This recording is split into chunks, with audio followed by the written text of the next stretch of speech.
আজি আমাৰ বিটিচিত যিটো এছেম্বলি চলি আছে ইয়াৰ যোগেদি মই কিছুমান কুৱেশ্যন আনিছিলোঁ। এই কুৱেশ্যনটো মই ইয়াত দেখিব নাপালোঁ। যে প্ৰথমে মই কুৱেশ্যন আনিছিলোঁ যে যোৱা দিনত তেখেতসকলে যিবিলাক বড়োলেণ্ড আন্দোলনৰ নামত যিবিলাক শ্বহীদ হৈ গ'ল, শ্বহীদ পৰিয়ালসকলক অসম চৰকাৰে যিটো 5 লাখ টকাকে দিব লগা কথা আছিলে সেই অনুযায়ী অলৰেডি পইচাটো মোকলাই দিছে। আমি দেখিব পালোঁ শ্বহীদ পৰিয়ালসকলক তেখেতসকলে 5 লাখৰ নামত 3 লাখ টকাহে তেখেতসকলক প্ৰদান কৰিলে। এই বিষয়ত মই কুৱেশ্যন আনিছিলে, তেখেতসকলে কুৱেশ্যনটো আমাৰ আগত তেখেতসকলে দেখাব নোৱাৰিলে। এইটো আমাৰ কাৰণে দুখ লগা কথা। আজিৰ কাৰণে এইটো মই তেখেতসকলক সুধিব বিচাৰিছোঁ, কিহৰ কাৰণে তেখেতসকলে 5 লাখ টকাৰ নামত 3 লাখ টকা কিয় দিলে, বাকী 2 লাখ টকা ক'ত গ'ল, এইবিলাক তেখেতে স্পষ্টকৈ আমাক দেখাব নোৱাৰিলে।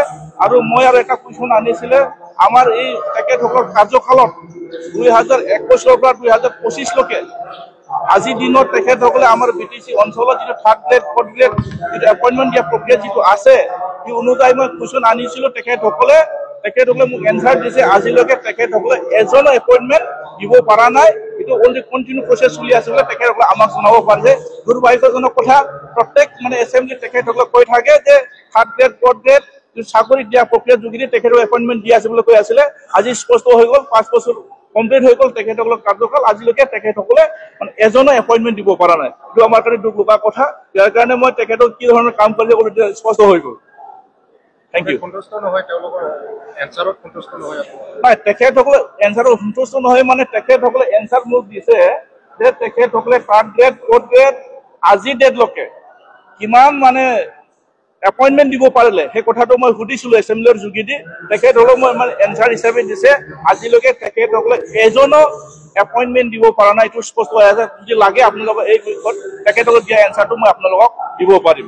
তাৰপিছত মই এটা এনচাৰ আনিছিলোঁ যে মাৰ্টিয়াছসকলৰ কাৰণে তেখেতসকলে যিটো 5 লাখ টকা দিব লগা আছিলে, সেই 5 লাখ টকাৰ বিনিময়ত তেখেতক মাত্ৰ 3 লাখ টকাই দিলে।